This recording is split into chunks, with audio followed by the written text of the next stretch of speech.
Good evening दोस्तों, स्वागत है आप सभी का शाम की ग्रामर सेशन के अंदर। And as usual before I start let me welcome all of you. सबको मेरी तरफ से बहुत सारा welcome and good evening. And दोस्तों, आज जो आपको टॉपिक की इंफॉर्मेशन मिल चुकी होगी, today we are going to start tense. नीचे लिखा हुआ था अब टेंशन नहीं रहेगी इसकी।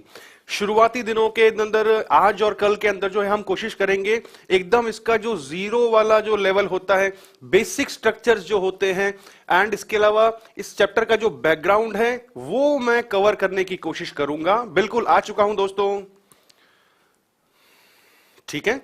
एंड इसके अलावा हम कोशिश करेंगे फिर धीरे धीरे जो दोस्तों है एग्जामिनेशन एस्पेक्ट पे आऊंगा मैं कि किस तरह से इस टॉपिक के क्वेश्चंस फ्रेम किए जाते हैं, कैसे अपने को उसके कीवर्ड जो है वो चीजों को रखना है बना करके अपने को।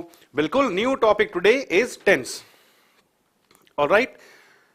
एंड इसके अलावा जो पके हुए आम है, जो पुराने खिलाड़ी हैं, जो लंबे समय से तैयारी करते हुए आ रहे हैं, प्रिपरेशन करते हुए आ रहे हैं, थोड़ा सा आप लोग भी अपने अंदर पेशेंस रखिएगा। अगर आपने वो बेसिक चीजें पढ़ी हुई हैं तो फिर उसको आपको एज अ रिवीजन लेके चलना है। जो एकदम जीरो वाले हैं, माइनस वाले हैं, उनको मैं पहले लेके चलूंगा, क्योंकि बेसिक स्ट्रक्चर जो है दोस्तों काफी लोगों के वो क्लियर नहीं होते हैं, इसलिए बिल्कुल मैं बेसिक से ही पढ़ाऊंगा। सो दोस्तों, without wasting much of our time let me start. हाँ जी बिल्कुल, आप जो मॉर्निंग में वोकैब के अंदर सेंटेंसेस के स्ट्रक्चर्स बनाने की कोशिश कर रहे थे, वहां पर भी जो है आज और कल का जो सेशन होगा कि नॉर्मल से सेंटेंसेस, ज्यादा कोई हाई फाई वर्ड्स यूज किए बिना एक सिंपल वाक्य के अंदर भी जो है हम अपनी बातों को कैसे एक्सप्रेस कर सकते हैं। ओके, चलिए दोस्तों शुरू करते हैं हम। पहले तो टेंस आज का topic. Today is 6th of August। चलिए दोस्तों, बिल्कुल जीरो से हीरो वाला ही बेस चलेगा। And let me start. दोस्तों, टेंस का मतलब ही होता है टाइम। सबको मालूम है कि हाँ भाई, हिंदी में टेंस को हम कहते हैं काल, समय काल टेंस।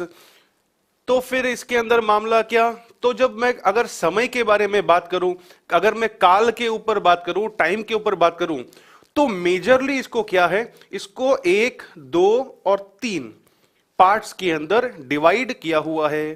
दोस्तों, जीरो वाला मामला ही चल रहा है फिलहाल। जो है कमेंट्स पे ध्यान देने के बजाय, आप वो टाइप करने के बजाय जो बता रहा हूं उस पे फोकस करना।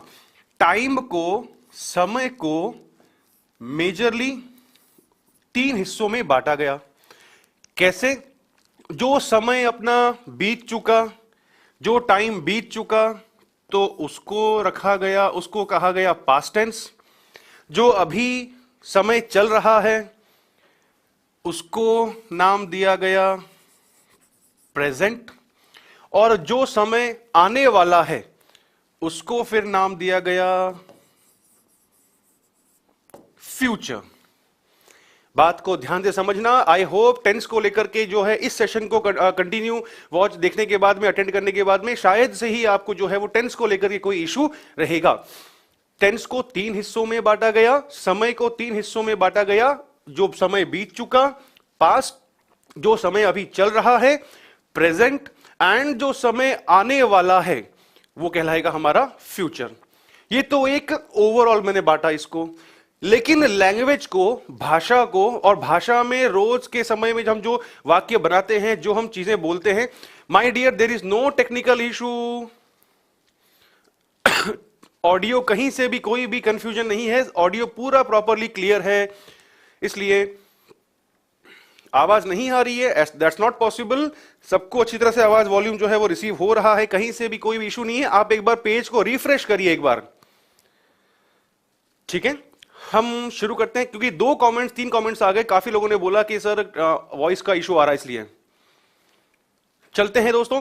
समय को 3 हिस्सों में बांटा, इसके अलावा लेकिन सिर्फ 3 हिस्सों में बांटने से, समय को 3 पार्ट्स में बांटने से हमारा काम नहीं चला।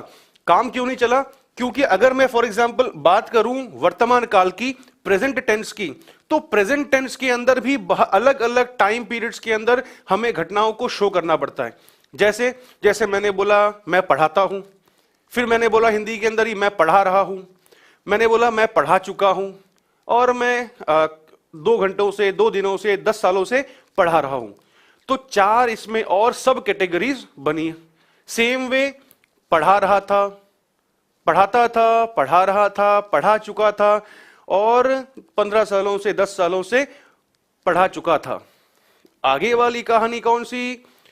पढ़ाऊंगा, पढ़ा रहा होऊंगा और पढ़ा चुका होऊंगा, और समय के साथ में मेंशन कर दिया पढ़ाने का काम, यानी 5 दिनों से पढ़ा रहा होऊंगा एंड ऑल दैट। तो फिर यहां पर मामला किस चीज का रहा कि इन 3 के ऊपर के ही रख करके काम नहीं बना, इन तीनों को फिर आगे और सब कैटेगरीज में डिवाइड करना पड़ा। ओके, तो फिर हरेक को बांटा गया आगे के 4 हिस्सों में। इंडेफिनिट यहां भी एंड यहां भी। ओके, सेकंड कंटिन्यूअस, प्रेजेंट में भी, फ्यूचर में भी। ओके, थर्ड बांटा तीनों को परफेक्ट, सेम चीज यहां पर भी एंड सेम चीज यहां पर भी। Fourth one perfect continuous. अब ये चीजें जो हैं काफी लोगों को इनके बारे में मालूम भी नहीं होता है। सब चीजों पे, हर चीज पे मैं हर पहलू पे आऊंगा। पहले जो है यहां तक की कहानी मैं आपसे शेयर कर लेता हूं। यहां तक की कहानी दोस्तों क्या कह रही है अपने को कह रही है कि भाई टेंस को, टाइम को 3 हिस्सों में बांटा गया। इसके अलावा यहां पर हर 3 को और सब डिवाइड किया गया, सब कैटेगराइज किया गया। कैसे? Indefinite, continuous, perfect and perfect continuous.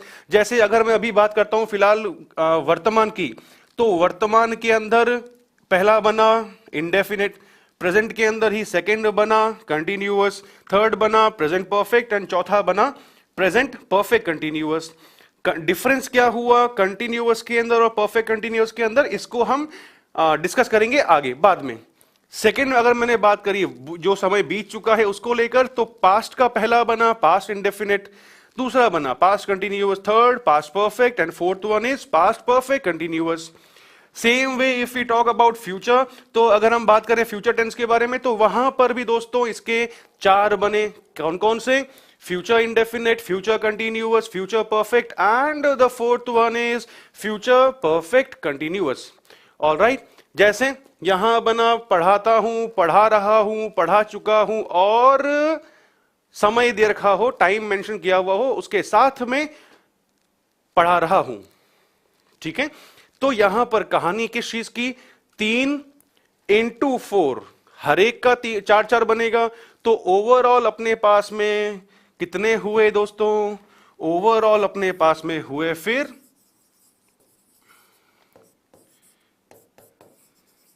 12 tenses कुल मिलाकर के। अब जिसके अंदर अभी फिलहाल मैं सिर्फ बेसिक करा रहा हूं, आगे चल करके मैं इस चीज को घुमाऊंगा कॉम्पिटिटिव लेवल के हिसाब से, तब वहां पर यहां से किन किन 12 टेंसेस में से जो है वो किन किन टेंसेस को ही अपने को ज्यादा इंपॉर्टेंस देते हुए चलना है, वो भी मैं डिस्कस करूंगा, बट लेटर ऑन हम उसके बारे में चर्चा करेंगे। पहले बाद में आराम से, पहले ये 12 टेंसेस के जो बेसिक्स हैं हम उनको पहले अच्छे से जान लेते हैं, फिर हम आएंगे कॉम्पिटिटिव लेवल के ऊपर कि भाई एग्जामिनेशन पॉइंट ऑफ व्यू में मुझे किन 5 टेंसेस को ही पढ़ना है। बस मेरी लाइन ध्यान रखिएगा, आगे बताऊंगा पूरे 12 टेंसेस के अंदर से सिर्फ कौन से 5 टेंसेस को ही पढ़ना है। उसके आगे जो है वो अगर आप एग्जामिनेशन में देखेंगे तो आपको उन 5 टेंसेस के अलावा कभी कोई टेंस का क्वेश्चन रेयरली ही दिखेगा। तो 12 में से 7 में यूं ही लाइन से हटा दूंगा आपके लिए, सिर्फ 5 को ही अपने को फोकस करते हुए चलना है जिन पे मोस्टली टेंस के क्वेश्चंस बनते हैं।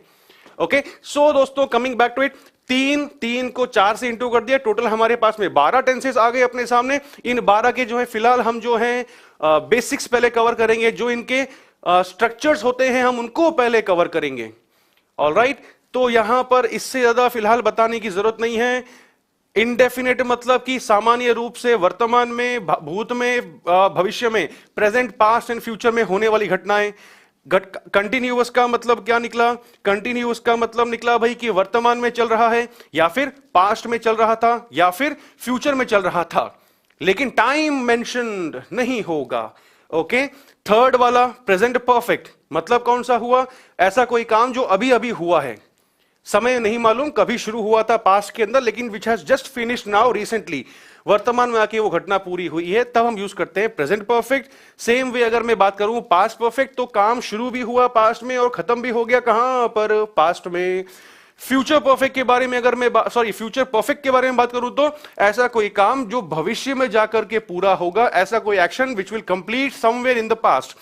और लास्ट वाला जो है परफेक्ट कंटिन्यूअस, अगर इसको मैं लेके चलूं प्रेजेंट, पास्ट एंड फ्यूचर से, तो भाई ये कंटिन्यूअस और परफेक्ट कंटिन्यूअस में अंतर किस चीज का है? अंतर इसी चीज का है कि कंटिन्यूअस शो करेगा काम जारी है, जारी था, जारी होगा, लेकिन समय की कोई भी जानकारी नहीं होगी। ओके। लेकिन परफेक्ट कंटिन्यूअस जो है, जो फोर्थ वाला है, इसके बारे में अगर मैं बात करूं, तो इसके अंदर भी काम जारी वाला ही हिंट मिलेगा, लेकिन डिफरेंस क्या होगा? डिफरेंस कंटिन्यूअस के अंदर एंड परफेक्ट कंटिन्यूअस के अंदर दोस्तों यही होता है, कंटिन्यूअस में समय की जानकारी नहीं दी जाती है, लेकिन परफेक्ट कंटिन्यूअस के बारे में अगर हम बात करें, तो यहां पर अपने को समय की जानकारी दी होगी। जैसा कि हमने लास्ट टॉपिक में पढ़ा था, वो सिंस और फॉर वाला मामला, आई होप सबको याद आ गया होगा, point of time and period of time वाली कहानी। ओके। तो फिर दोनों में अंतर किस चीज का हुआ? काम जारी है, काम जारी लेकिन समय नहीं दिया हुआ, तो केवल कंटिन्यूअस। काम जारी और समय की इंफॉर्मेशन, टाइम की इंफॉर्मेशन भी दे दी साथ में अपने को, तो फिर परफेक्ट कंटिन्यूअस। ऑलराइट। जैसे जैसे मैंने बोला वह खेल रहा है, तो टेंस बना प्रेजेंट कंटिन्यूअस का, लेकिन वहीं पर अगर मैंने बोल दिया कि वह सुबह से खेल रहा है, तो फिर मामला चला गया किसका? ये सुबह से, यहां से आ गया टाइम की इंफॉर्मेशन, तो फिर बना मामला किसका? प्रेजेंट परफेक्ट कंटिन्यूअस का। सेम वे इफ आई से, अगर मैं कहता हूं वह खेल रहा था, तो फिर बना किसका? पास्ट कंटिन्यूअस का, लेकिन मैंने वहीं पर बोल दिया कि वह 2 घंटों से खेल रहा था, तो फिर कहानी कहां चली गई? पास्ट परफेक्ट कंटिन्यूअस की। सेम वे इफ आई से वह खेल रहा होगा, तो कहानी किसकी बनी? फ्यूचर कंटिन्यूअस की। एंड वहीं पर अगर मैंने बोल दिया कि वह 3 घंटों से खेल रहा होगा, तो फिर कहानी चली फ्यूचर परफेक्ट कंटिन्यूअस की। आई होप यहां तक जो मैंने पूरी आपको कथा सुनाई वो समझ में आ चुकी होगी। फटाफट से थम्स अप करके भेजिए ताकि मुझे आइडिया मिल जाए कि यहां पर जो चैप्टर का बैकग्राउंड लेकर चल रहा हूं मैं, ये आपको जो है वो थोड़ा ढंग से समझ में आ चुका होगा। नींव सही डलेगी तो बिल्डिंग बढ़िया बनेगी।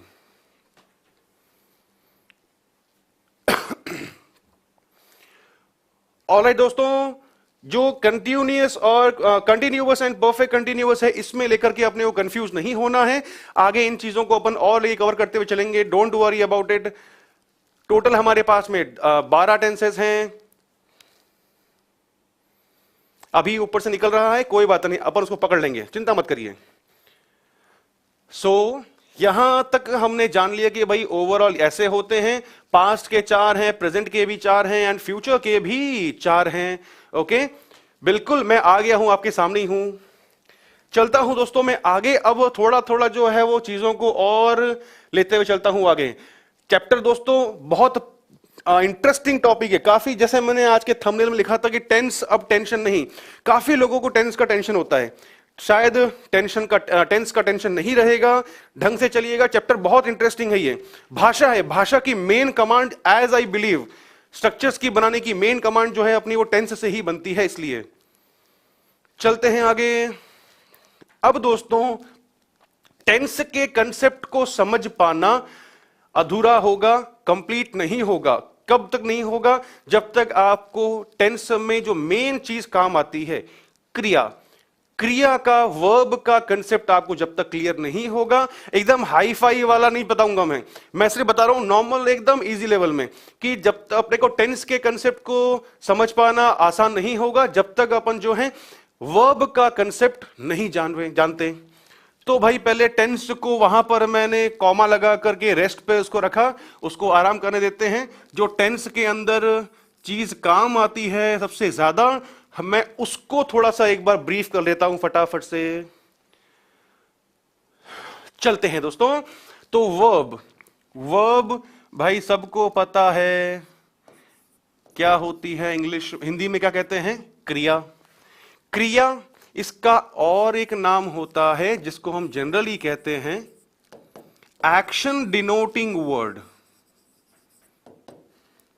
यानी ऐसा कोई भी वर्ड, ऐसा कोई भी शब्द जिससे हमको कोई काम होता हुआ उसका हिंट मिलता है। सबको हिंदी की परिभाषा मालूम है, वो जनरली जो हर बच्चा बोलता है, कोई भी काम करना या होने को क्रिया कहते हैं। बिल्कुल बहुत कॉमन सी इसकी डेफिनेशन है। ऐसा कोई भी वर्ड जिससे अपने को कोई काम होता हुआ दिख रहा है, कोई एक्शन का हिंट मिल रहा है, उसको हम कहते हैं क्या चीज, वर्ब। इसके अलावा और क्या जानना जरूरी है, जैसा आपको मैंने शुरुआत में कभी कभी बताया होगा कि दोस्तों हिंदी के मैक्सिमम वर्ड्स जिनके लास्ट में ना लगता है वे हमारी वर्ब होते हैं। कैसे, उठना, जागना, खेलना, आना, जाना, पढ़ना, बैठना, सोना, सबके लास्ट में आपने गौर किया क्या लगा हुआ है, सबके लास्ट में ना लगा हुआ है। लेकिन उससे पहले आपको मैंने एक बात कही, मैंने आपको बात क्या कही कि भाई मैक्सिमम वर्ड्स, मैंने सारे वर्ड्स नहीं कहा, मैंने सारे वर्ड्स नहीं कहा, मैंने कहा अधिकांश शब्द हिंदी के जिनके लास्ट में ना का यूज होता है वे हमारी क्या होते हैं, क्रिया होते हैं, इंग्लिश में वर्ब होते हैं। तो फिर मैक्सिमम ही बोला, सारे क्यों नहीं बोला, सारे क्यों नहीं बोला, क्योंकि उसके पीछे रीजन है। रीजन क्या है भाई, रीजन ये है कि कुछ एक इसके अपवाद भी हैं। अपवाद कैसे, सपना, सपना इट्स ए नाउन, ठीक है, नाउन है, संज्ञा है, लेकिन इसी के लास्ट में अगर मैं जोड़ दूं सपना देखना, ठीक है, तब ये हमारा क्या कहलाएगा, सॉरी वर्ब, नाउन नहीं वर्ब। ड्रीम, अब अगर मैं बात करूं इंग्लिश के, तो इंग्लिश में ड्रीम जो है वो वर्ड DREAM, ड्रीम जो है वर्ड दोस्तों ये अपने आप के अंदर एक नाउन भी है और अपने आप के अंदर वर्ब भी है। लेकिन अगर मैं बात करूं वहीं पर हिंदी के अंदर, तो सपना क्या होगा, संज्ञा होगी, और मैंने वहीं पर बोलता हूं अगर सपना देखना तो फिर क्या है, वो एक वर्ब बनेगा। इसीलिए जो आपको मैंने वहां बात बताई कौन सी वाली, कि हिंदी के मैक्सिमम वर्ड्स जिनके लास्ट में क्या होता है, ठीक है, तो वो कहलाते हैं हमारे कौन से, वर्ब। तो फिर इस वर्ब को भी क्या करा गया, इस वर्ब को भी दो हिस्सों में बांटा गया। दो हिस्सों में कैसे बांटा गया, ऐसा शब्द जिससे अपने को कोई एक्शन के बारे में मालूम चले तो वो उसको नाम दे दिया गया क्या चीज, मेन वर्ब। वह मूल शब्द, वह मुख्य शब्द जिससे अपने को किसी काम के करना या होने का बोध होता है, कोई एक्शन के बारे में मालूम चलता है, वो हमारे क्या होता, क्या कहलाएगा, मेन वर्ब। ये नोट करना है या नहीं माय डियर, ये तो आपके नॉलेज पे डिपेंड करता है। अगर आपको लगता है कि हाँ मुझे ये सब नहीं मालूम था, तो अपने को नोट करते हुए चलना है, क्योंकि सबका वीक पॉइंट है ये, नोटिस किया है मैंने अपने 15 साल के एक्सपीरियंस के अंदर। लेकिन कमिंग बैक टू इट, ऐसा मूल शब्द जिससे अपने को किसी एक्शन के बारे में मालूम चल रहा है वो कहलाएगा हमारा मेन वर्ब, ओके। और हर कालखंड के हिसाब से, यानी कि हर टाइम पीरियड के हिसाब से, अगर मैं सिंपली बात करूं तो हर टाइम फेज के हिसाब से, हर टेंस के हिसाब से उस एक्शन को एक्सप्रेस करने के अंदर जो सहायता करते हैं शब्द, उनको बनाया गया सेकंड के अंदर, ठीक है। तो फिर उनको नाम दिया गया क्या चीज,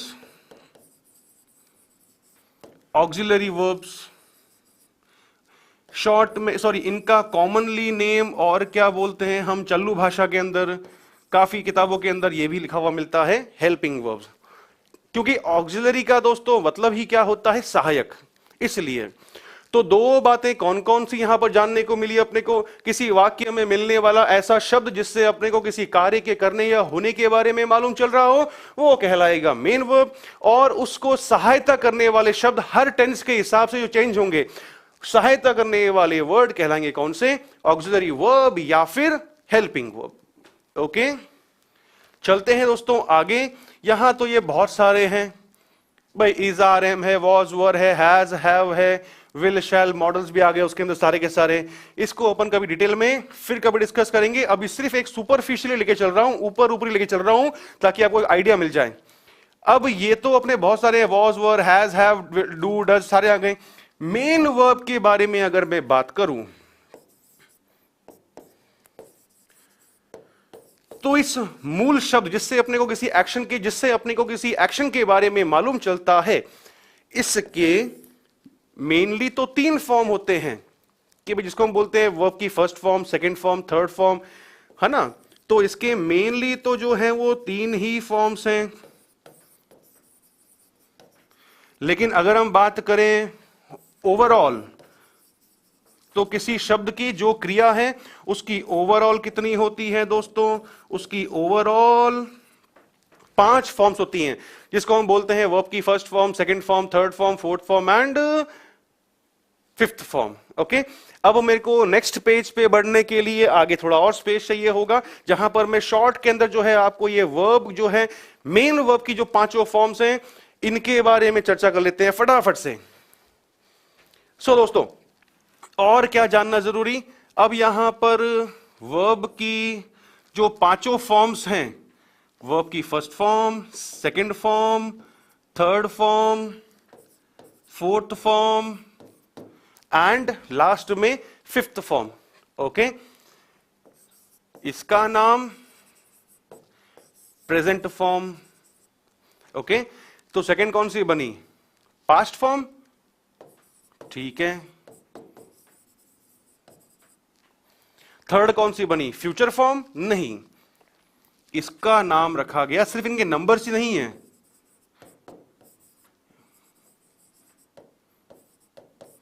पास्ट पार्टिसिपल फॉर्म। चौथी वाली का नाम रखा गया प्रेजेंट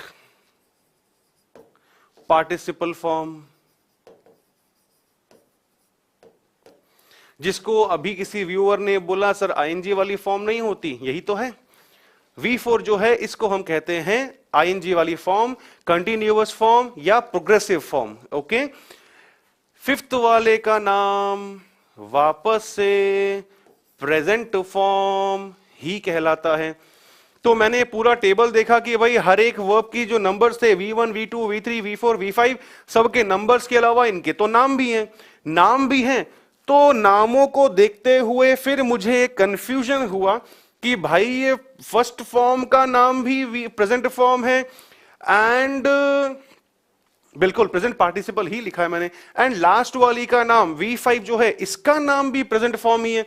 तो फिर दोनों में अंतर किस चीज का हुआ? बिल्कुल हाँ, आज टेंस की फर्स्ट क्लास ही है, इसीलिए एकदम यहां नहीं यहां से चल रहा हूं नीचे से पूरा, इसलिए ठीक है। तो V1 एंड V5 दोनों का ही नाम सेम है, तो फिर अंतर कैसे होगा? थोड़ी ना कि भाई मूड बना तो भाई फर्स्ट फॉर्म यूज कर लिया, मूड बना तो फिफ्थ फॉर्म यूज कर लिया, नहीं। अगर V1 और V5 दो अलग अलग नंबर्स दिए गए हैं, नाम सेम है, कहीं ना कहीं कोई ना कोई अंतर तो होना ही चाहिए, ठीक है। अब वो अंतर पे आता हूं, जो मुझे कंफ्यूजन आया कि भाई प्रेजेंट फॉर्म दोनों है तो दोनों में डिफरेंस किस चीज का हुआ? एग्जैक्टली जैसे हमने हिंदी में कहते हैं कि भाई वाक्य का कर्ता अगर एक वचन हुआ तो उसकी क्रिया भी एक वचन होगी। सेम वे अगर कर्ता बहुवचन हुआ, सब्जेक्ट प्लूरल हुआ, तो फिर उसकी क्रिया भी क्या चलेगी? बहुवचन प्लूरल ही चलेगी। Subject singular, verb singular, subject plural, verb plural. तो यहां से मुझे मालूम चला कि भाई वर्ब भी जो है वो सिंगुलर प्लूरल हो सकती है। ओके, वहीं से अपने को आइडिया मिला कि भाई वर्ब जो है वो भी जिस तरह से सब्जेक्ट जो है वो सिंगुलर और प्लूरल पॉसिबल है, उसी तरह से वर्ब जो है वो भी एक वचन और बहुवचन हो सकती है। ओके, तो फिर यहां से मुझे हिंट मिला और फिर मुझे यहां पर एक नई चीज के बारे में मालूम चला कि भाई V1 जो है वो प्रेजेंट फॉर्म कौन सी वाली है? V1 जो है वो प्रेजेंट फॉर्म प्लूरल है एंड प्रेजेंट फॉर्म V5 वाली, ये है हमारी कौन सी, सिंगुलर। अब सिंगुलर है जिसको हम जनरली और क्या कहते हैं भाई, इसको हम जनरली SES वाली फॉर्म भी तो कहते हैं। कैसे SVS वाली फॉर्म, जैसे भाई मैंने यहां पर बोला प्ले, तो उसके लास्ट में अगर मैं S या ES जोड़ दूंगा तो फिर वो बन जाएगा उसका फिफ्थ वाला फॉर्म।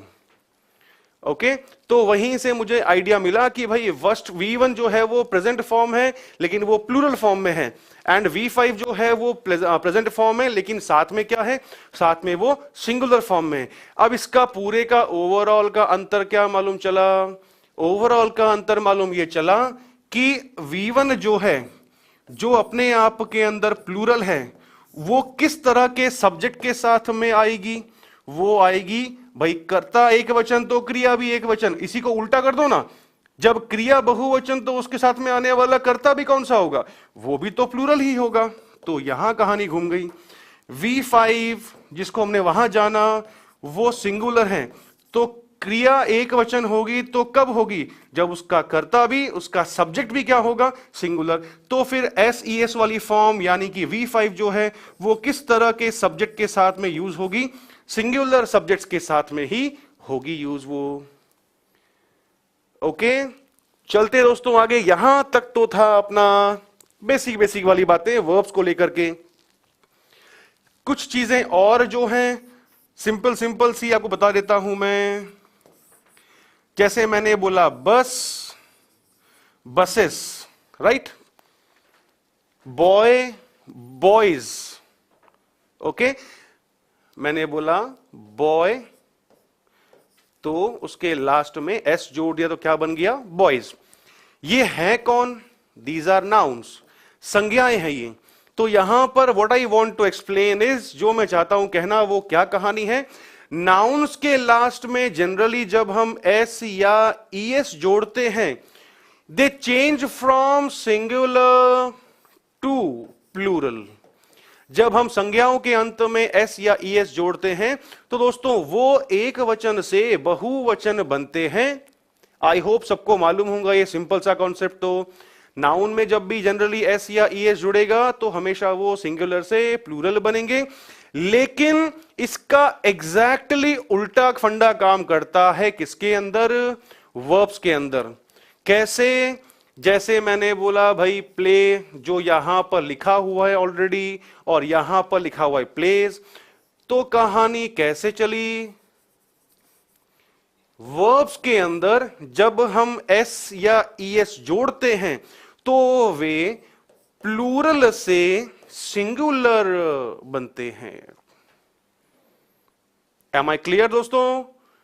मेरे ख्याल से आपको ये वाली बात समझ में आ चुकी होगी। सिंपल शॉर्ट सी बात है, नाउन में जब भी S या ES जोड़ेगा it generally changes from singular to plural, लेकिन दिस होल कंसेप्ट थोड़ा सा जो है वो गलत, सॉरी डिफरेंट वे में काम करता है वर्ब के कॉन्सेप्ट के अंदर। वर्ब के अंदर जब हम जनरली S या ES जोड़ेंगे, जैसे मैंने बोला गो, लास्ट में जोड़ दिया ES, क्या बन गया, गोज, तो फिर क्या हुआ, वो V1 से V5 बना। V1 कौन सा है, प्लूरल, V5 कौन सा है, सिंगुलर।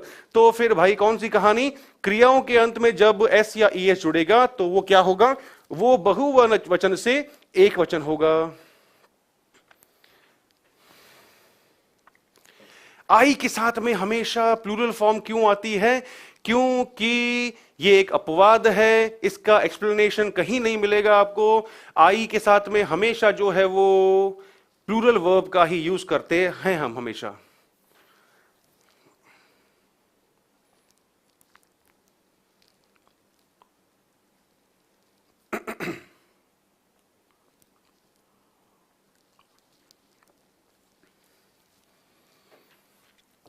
ऑलराइट दोस्तों, यहां तक जो हमने जाना है वो क्या क्या जान लिया, प्रेजेंट के, सॉरी टेंस के चारों हिस्से तीन हिस्से जान लिए। ओवरऑल टेंस के जो है वो 12 के 12 चीजें जान ली। ओके, इसके अलावा आगे आऊंगा आई वाले पर भी। यहां जो अभी फिलहाल समझाने की कोशिश कर रहा हूं मैं, पहले उसको पकड़ने की कोशिश करो। ओके, एंड इसके अलावा फिर और क्या जानना, इसके अलावा अपने को जानना जरूरी था कि भाई वर्ब जो अपन सब जगह काम में लेंगे तो फिर वहां पर भी इसका फंडा क्या था वो हमने पूरा का पूरा जान लिया कि हाँ भाई इसकी 5 फॉर्म होती हैं। सेकेंड, थर्ड और फोर्थ के बारे में फिलहाल मैंने ज्यादा डिस्कशन नहीं किया है, क्योंकि फर्स्ट मैं अभी शुरू करवाऊंगा तो वो होगा कौन सा, प्रेजेंट वाला। तो मुझे पहले जरूरत पड़ रही है V1 और V5 की, इसको काम में लेने की जरूरत पड़ रही है। इसलिए वहां मैंने बता दिया आपको कि भाई 5 होती हैं, सबके नाम हैं, और V1 V5 का नाम सेम था, तो डिफरेंस कहां था वो हमने जान लिया यहां पर, प्लूरल एंड सिंगुलर का। फिर हमने यहां पर जान लिया कि भाई वर्ब भी जो है वो प्लूरल और सिंगुलर एग्जिस्ट करती हैं, जो हमने यहां जाना। एंड देन हमने फिर दोस्तों कहा क्या जाना, ये वाला कंसेप्ट कि नाउन के साथ में SES वाला। ऑलराइट, अब दोस्तों चलते हैं हम आगे आराम से। ये था चैप्टर का पूरा बैकग्राउंड। Let's move. चलिए दोस्तों, अब जो है वो आते हैं अपने मेन कहानी पर। सबसे पहले मैं शुरू करता हूं वर्तमान काल, प्रेजेंट टेंस। प्रेजेंट टेंस, अब इसके 4 हिस्से हैं जो हमने पहले डिस्कस कर लिए। कौन कौन से भाई, सिंपल प्रेजेंट या present indefinite, present continuous, present perfect and fourth one present perfect continuous. Okay, सबसे पहला कौन सा है, प्रेजेंट सिंपल भी बोलते हैं, सिंपल प्रेजेंट भी बोलते हैं, दोनों ही एक ही चीज है, एक ही बात है। प्रेजेंट इंडेफिनिट भली बोलो आप, कोई दिक्कत नहीं है।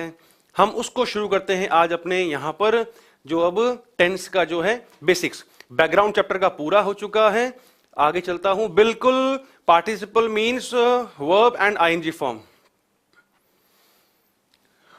चलते हैं। तो दोस्तों इस टेंस का यूज हम जनरली कब करते हैं, हिंदी के वे सारे वाक्य से, वे सारे सेंटेंसेस जिनके लास्ट में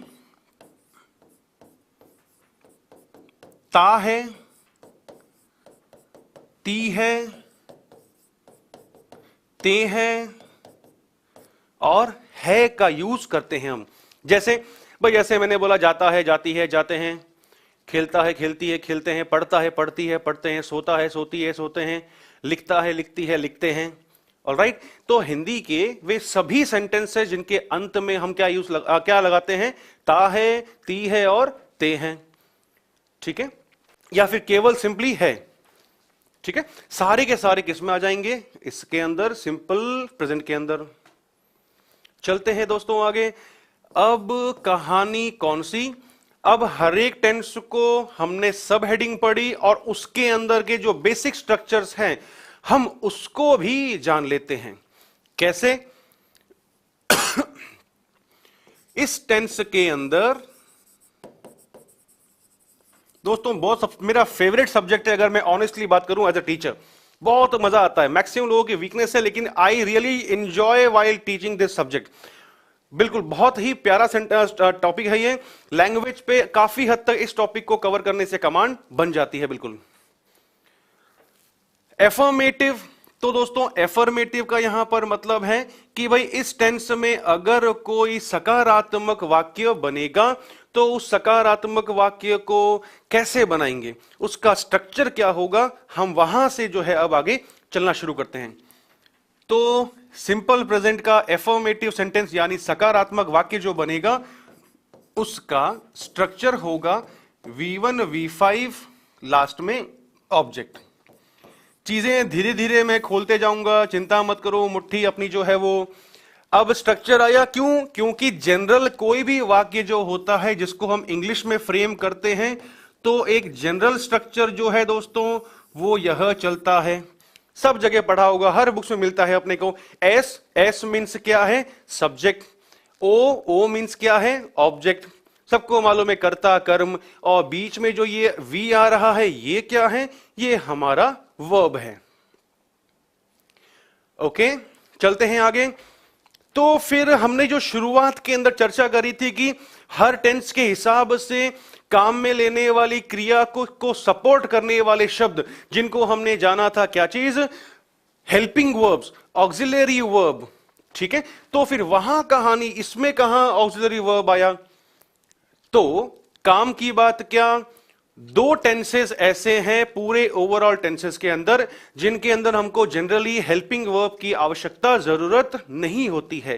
पहला, ये फिलहाल सब्जेक्ट आएगा, सिर्फ मेन वर्ब आएगा और साथ में इसके कौन आएगा, ऑब्जेक्ट आएगा। जनरली सिंपल प्रेजेंट के एफर्मेटिव के अंदर हेल्पिंग वर्ब की जरूरत नहीं पड़ती है। इस बात को अगर आपको लिख के रखना हो तो फटाफट से लिख के रख लीजिए। Generally we don't need a helping verb in the structure of simple present affirmative sentence.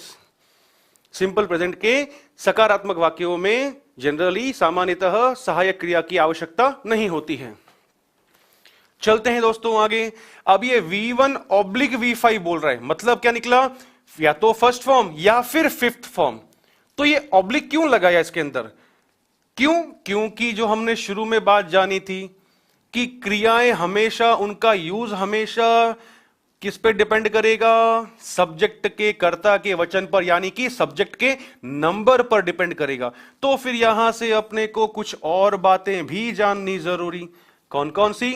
कि अगर भाई सब्जेक्ट सिंगुलर होगा तो उस सेंटेंस की वर्ब भी क्या होगी, सिंगुलर।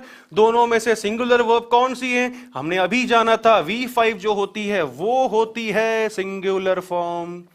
ओके, लेकिन सिंगुलर सब्जेक्ट्स कौन कौन से, उसको भी जान लेते हैं। तो फिर सिंगुलर सब्जेक्ट्स कौन कौन से, he, she, it and PN. PN बोले तो proper noun. Alright, proper noun मतलब बोले तो व्यक्तिवाचक संज्ञा। राम, मोहन, सोहन, सीता, गीता, ये चारों के लिए हमेशा इस टेंस के स्ट्रक्चर में अपने को कौन सी वाली फॉर्म काम में लेनी है, V5। V5 मतलब कि कौन सी, S/ES वाली फॉर्म को ही काम में लेना है। Okay, and if the subject is plural, अगर हमारा सब्जेक्ट जो है वो प्लूरल फॉर्म में है तो फिर उसकी वर्ब भी प्लूरल होगी। दोनों में से प्लूरल फॉर्म कौन सी है, फर्स्ट फॉर्म जो है वो हमारी प्लूरल है। किन किन के साथ में, तो फिर कौन कौन से, वी, यू, दे, एंड एक एक्सेप्शन, कौन सा, आई। इनके लिए जो है दोस्तों क्या आएगा, हमेशा इस स्ट्रक्चर के हिसाब से अपने को हमेशा किसका यूज करना है, फर्स्ट फॉर्म का ही यूज करना है। आई जो है वो एक्सेप्शन है दोस्तों, इसके साथ में हमेशा फर्स्ट फॉर्म की, प्लूरल फॉर्म ही यूज होगी। ओके, यू ऐसा प्रोनाउन है जिसको हम सिंगुलर सेंस के अंदर या प्लूरल सेंस के अंदर दोनों में काम ले सकते हैं। मैं एक व्यक्ति को बोलूंगा यू गो देयर, तब भी मैं उसका मतलब क्या हुआ, तुम वहां जाओ। लेकिन मैंने वहीं पर बोल दिया, चार लोग खड़े हुए हैं, उनको उनकी तरफ देखते हुए बोला, चारों की तरफ, यू गो देयर, तो मतलब वो चारों उसमें इंक्लूड हो गए। यानी कि यू ऐसा प्रोनाउन है चलते हैं, यू ऐसा प्रोनाउन है जिसका यूज हम सिंगुलर एंड प्लूरल सेंस दोनों में ही इनको यूज कर सकते हैं। यहां तक जो हमने बात जानी, I hope it's clear to everyone, सबको समझ में आ चुका होगा। सब्जेक्ट जो है सिंगुलर तो V5, सब्जेक्ट प्लूरल तो साथ में उसके V1 फर्स्ट फॉर्म होगा। दोस्तों अगर फास्ट चलूंगा तो कुछ लोग जो काफी दिनों से इंतजार कर रहे हैं टेंस की क्लास को लेने के लिए, तो फिर वो नाराज हो जाएंगे। चलते हैं दोस्तों आगे। ये हमारा एक स्ट्रक्चर था किसका, सिंपल प्रेजेंट के एफर्मेटिव का। सब्जेक्ट्स कौन कौन से, उनके लिए कौन सी वर्ब, प्लूरल तो उनके लिए कौन सी फॉर्म। जैसे जैसे मैंने एग्जांपल लिख के चलते हैं फटाफट से। अब जरा हम इसका, जैसे मैंने बोला भाई ही प्लेस फुटबॉल, सिंगुलर था तो साथ में उसके वर्ब भी कौन सी, SES वाली, यानी कि सिंगुलर वाली। मैंने वहीं पर बोला आई तो प्लूरल मानते हैं प्रेजेंट के अंदर, साथ में इसके कौन सी वर्ब, फर्स्ट फॉर्म वाली आएगी। तो फिर साथ में आई प्ले फुटबॉल बना। मैंने एक और सेंटेंस बनाया, वी लर्न इंग्लिश,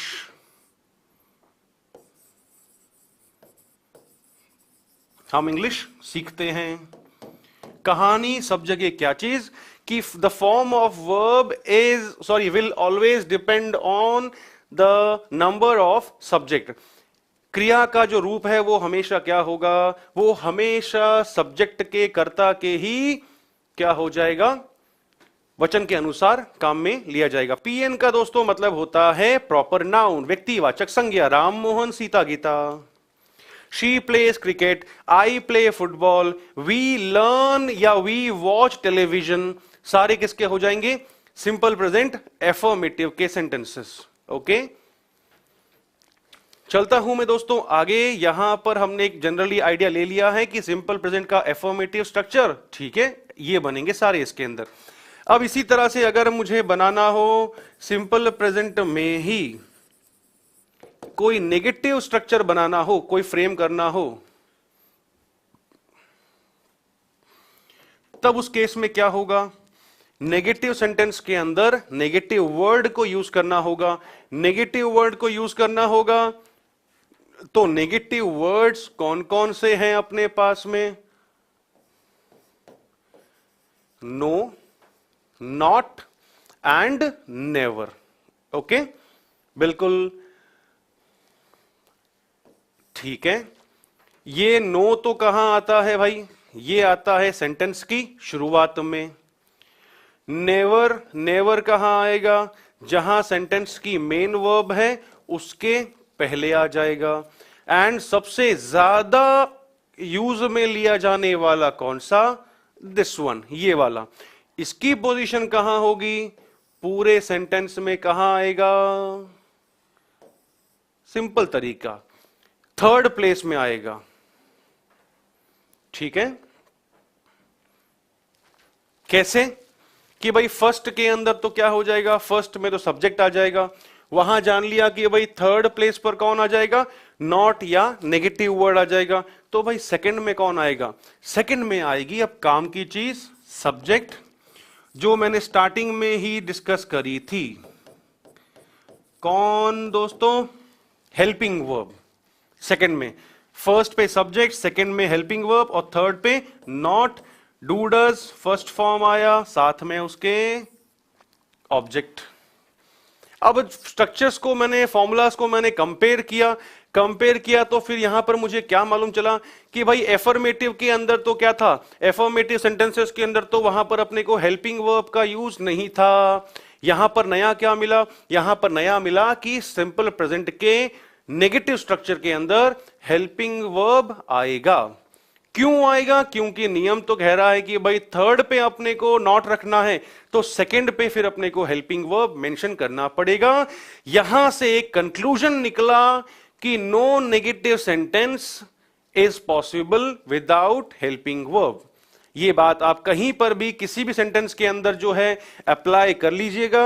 आपको नेगेटिव सेंटेंस जहां पर नेवर नॉट आ रहा है तो नॉट लगा हुआ है और बिना उसके हेल्पिंग वर्ब के हो, ऐसा संभव नहीं होगा।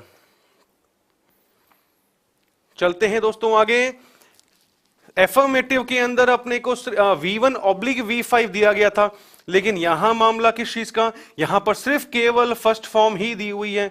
ऐसा क्यों, ऐसा इसलिए क्योंकि यहां वाली कहानी है कौन सी, कि एक सिंपल सी बात अपने को ध्यान रखनी है, जब भी सेंटेंस के अंदर हेल्पिंग वर्ब के रूप में क्या लगा हुआ मिल जाए दोस्तों, जब भी सेंटेंस के अंदर as a helping verb do या फिर डज, दोनों में से कोई भी लगा हुआ मिल जाए, तो ध्यान रखने वाली बात कौन सी है कि उस सेंटेंस के अंदर हमेशा जो है मेन वर्ब कौन सी आएगी, वो हमेशा फर्स्ट फॉर्म ही होगी।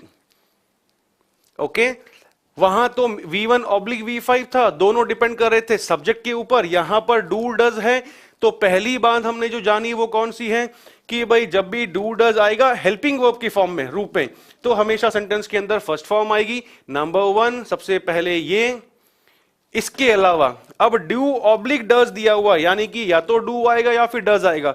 ये डू और डज भी किसके ऊपर डिपेंड करेंगे भाई, डू और डज भी डिपेंड करेंगे सब्जेक्ट के नंबर पर, कर्ता के वचन पर। कैसे, जान लेते हैं उसको। अगर हमारा सब्जेक्ट जो है वो सिंगुलर है तो उसके साथ में यहां पर नेगेटिव वाले स्ट्रक्चर में हमें हेल्पिंग वर्ब कौन सी काम में लेनी है? डस। सिंगुलर सब्जेक्ट्स कौन कौन से? सिंगुलर सब्जेक्ट्स हमारे दोस्तों ही, शी, इट और प्रॉपर नाउन वाला। And if the subject is plural, अगर कर्ता हमारा बहुवचन है तो उस केस में हमें इस स्ट्रक्चर के अंदर हेल्पिंग वर्ब जो है वो डू काम में लेनी होगी। अभी सिर्फ स्ट्रक्चर लिखवा रहा हूं, आगे इसका एग्जाम्पल भी हम कवर कर लेंगे आराम से। आई होप ये तीनों चीजें जो है वो आपको अच्छे से क्लियर हो चुकी होंगी। आई रिपीट, डू डज आया है इसीलिए वर्ब की फर्स्ट फॉर्म, और डू डज कब आएंगे? दोनों डिपेंड करेंगे सब्जेक्ट के ऊपर। सब्जेक्ट सिंगुलर तो डज, सब्जेक्ट प्लूरल तो डू। इससे ज्यादा अपने को और हमने क्या जाना था? नॉट लग रहा है अगर सेंटेंस के अंदर, तो जब भी नॉट लगेगा तो साथ में उसके उस सेंटेंस के स्ट्रक्चर के अंदर हमेशा हेल्पिंग वर्ब आएगी ही आएगी। ऑलराइट, चलते हैं दोस्तों आगे। कुछ इसके हम एग्जाम्पल्स भी जान लेते हैं। तो फिर जैसे मैंने बोला she does not speak Hindi, वह हिंदी नहीं बोलती है। कौन कौन सी बातें जानने को मिली? नॉट थर्ड प्लेस पर आ गया। थर्ड पे आएगा तो सेकंड पे कौन रहेगा? हेल्पिंग वर्ब रहेगा। डज आया क्योंकि ये कौन है? सब्जेक्ट। सब्जेक्ट जो है वो हमारा सिंगुलर मेंशन्ड है, एक वचन है, इसलिए हमने डज का यूज किया। एंड डज के यूज होते ही सेंटेंस के अंदर हमेशा फिर वर्ब की फॉर्म कौन सी चलेगी? फर्स्ट फॉर्म चलेगी। ओके, जैसे मैंने बोला I do not know you, मैं तुम्हें नहीं जानता हूं।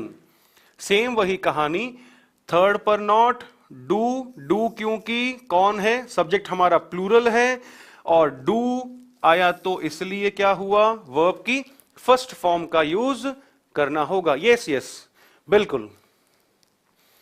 चलते हैं आगे। और इसमें जानना क्या बाकी? तीसरा स्ट्रक्चर भी फटाफट से जो है मैं कवर कर देता हूं ताकि अपना सिंपल प्रेजेंट का नॉलेज पूरा यहां पर मिल जाए अपने को। तो तीसरा स्ट्रक्चर दोस्तों कौन सा जानना जरूरी है सिंपल प्रेजेंट के अंदर? तीसरा स्ट्रक्चर है अपने पास में इंटेरोगेटिव का, प्रश्नवाचक का। ओके, पहला हमने जाना साधारण वाक्य सकारात्मक वाला। सेकंड हमने जाना कौन सा? सेकंड हमने जाना नेगेटिव कैसे बनाना हो, वो जाना। एंड थर्ड हमने जानेंगे अब हम इंटेरोगेटिव जो है वो कैसे बनेगा। तो दोस्तों इंटेरोगेटिव बनाने के लिए, जैसे मैंने उस समय बताया आपको नेगेटिव बनाने के लिए, तो नेगेटिव बनाने के लिए सेंटेंस के स्ट्रक्चर, सेंटेंस के अंदर अपने को नो, नॉट, नेवर का जो है वो यूज करना होता है। एंड फ्रीक्वेंटली वर्ड जो यूज होता है वो होता है हमारा नॉट। कहां पर आता है? थर्ड प्लेस पर वो आता है।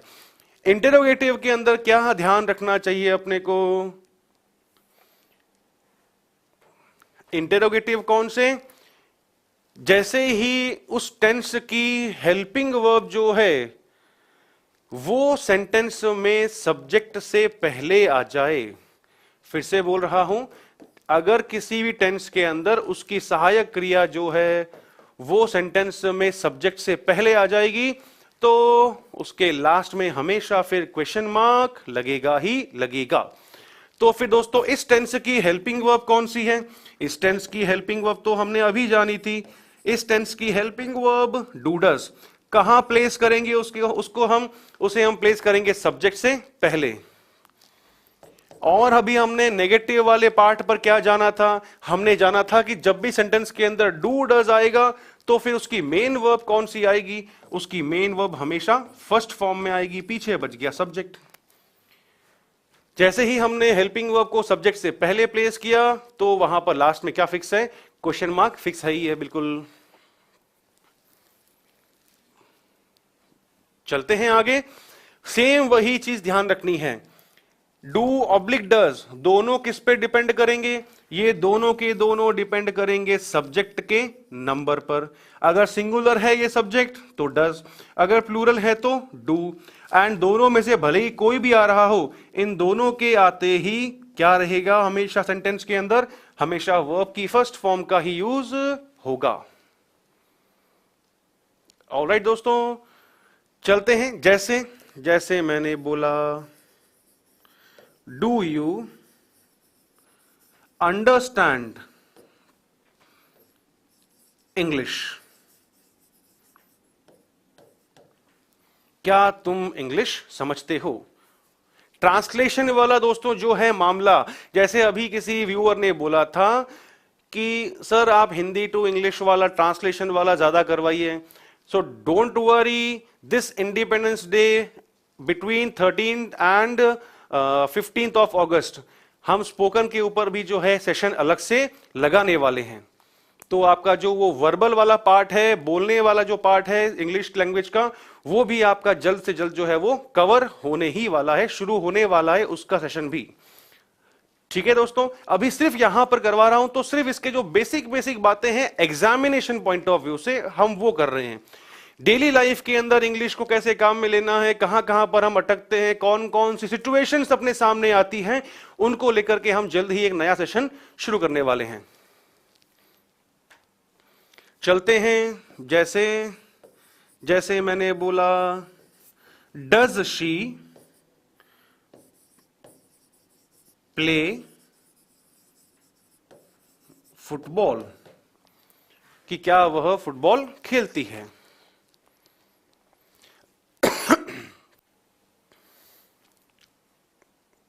यू आया तो यू के लिए हेल्पिंग वर्ब डू, और डू के आते ही मेन वर्ब कौन सी? फर्स्ट फॉर्म में। नेक्स्ट वाली कहानी कौन सी? डज, क्यों? क्योंकि सब्जेक्ट हमारा सिंगुलर है, एंड डज आते ही वर्ब की फर्स्ट फॉर्म। ऑलराइट दोस्तों, बिल्कुल, लेकिन मेरे ही सिर्फ क्लास में बोलने से काम नहीं चलेगा, कुछ नया लेके आऊंगा जिसके अंदर आपको मैं बोलूंगा कि आप बोलो तो फिर वो इंग्लिश सीख पाओगे। उसके बारे में हम जल्द ही डिस्कस करेंगे, शुरू होने वाली है क्लासेस उसकी, स्पोकन की भी। चलते हैं दोस्तों आगे। आई होप यहां पर कोई कंफ्यूजन नहीं होगा। एक फोर्थ स्ट्रक्चर भी बनता है, लेकिन वो मैं करवाना जरूरी नहीं समझता। क्यों जरूरी नहीं दोस्तों होता वो? क्योंकि अगर आपको नेगेटिव वाला जो कंसेप्ट है एंड अगर आपको इंटेरोगेटिव वाला भी कंसेप्ट क्लियर है, ठीक है, तो दोनों को जोड़ देने पर एक नया स्ट्रक्चर बनता है। कौन सा? Interrogative negative. मतलब ऐसा स्ट्रक्चर वो कौन सा जो नेगेटिव भी है साथ में इंटेरोगेटिव भी है। कैसे? तो भाई नेगेटिव और इंटेरोगेटिव वाले दोनों कंसेप्ट्स को ज्वाइन कर दो, बन जाएगा इंटेरोगेटिव नेगेटिव। इंटेरोगेटिव के लिए क्या जरूरी है? इंटेरोगेटिव के लिए हेल्पिंग वर्ब को सब्जेक्ट से पहले रखना जरूरी है, और साथ में इसको मुझे अब नेगेटिव भी करना है। तो नेगेटिव करने के लिए मैं थर्ड प्लेस पर क्या कर दूंगा? नॉट को प्लेस कर दूंगा। तो फिर ये पूरी कहानी क्या बन गई? Interrogative negative. ठीक है, हेल्पिंग वर्ब को सब्जेक्ट से पहले रखा तो इंटेरोगेटिव बन गया, थर्ड प्लेस पर मैंने नॉट लगा दिया, तो ये पूरा का पूरा स्ट्रक्चर जो है वो किसका बना? इंटेरोगेटिव नेगेटिव का स्ट्रक्चर बना। एडिशनली एक और एक्स्ट्रा पढ़ने की जरूरत नहीं है, क्योंकि 12 में से हम ऑलरेडी 3 पढ़ रहे हैं, यानी कि टोटल हम 36 फॉर्मूलाज यहां पर स्टडी करेंगे इस चैप्टर के अंदर, बेसिक्स के अंदर। अगर एक और एक्स्ट्रा बढ़ा दूंगा तो फिर मामला पहुंच जाएगा 48 पर, 48 पर, जो मेरे ख्याल से काम का भी नहीं है। आप नेगेटिव का और इंटेरोगेटिव का कंसेप्ट ध्यान रखो, दोनों को जोड़ दो, आपका इंटेरोगेटिव नेगेटिव का स्ट्रक्चर बन जाएगा इजीली। जैसे बिल्कुल मैंने वहीं पर, जैसे यहां पर ये इंटेरोगेटिव था, अगर मैं सेम वे यहां पर इसके बीच में यानी थर्ड प्लेस पर जो है नॉट लगा दूंगा, तो फिर क्या हो जाएगा? वो इंटेरोगेटिव नेगेटिव बन जाएगा। Like, do you not understand English? क्या तुम इंग्लिश नहीं समझते हो? Second example, does she not play football? क्या वह फुटबॉल नहीं खेलती है? ओके आई होप यहां तक सबको जो है वो समझ में आ गया होगा। जो बेसिक वाली बातें बताई हैं उनको, जो एकदम जिनका टेंस एकदम वीक पार्ट रहा है उस चीज को मत भूलना। जिन्होंने पहले से पढ़ा हुआ है आपका भी रिवीजन हो गया होगा अच्छी तरह से। एंड सिर्फ आज बताया है बेसिक बेसिक स्ट्रक्चर्स इसके। जैसे ही इसको पूरा करेंगे फिर हम आगे मूव करेंगे हमारे कॉम्पिटिटिव पार्ट के हिसाब से भी। एंड घड़ी इशारा कर रही है दोस्तों, अब लेनी होगी मुझे आज्ञा। कल मिलते हैं मॉर्निंग में 8 o'clock वोकैब डोज के अंदर। तब तक के लिए thank you so much, take care. Click on the subscribe button to subscribe to our channel. Press the bell icon on the YouTube app and never miss another update.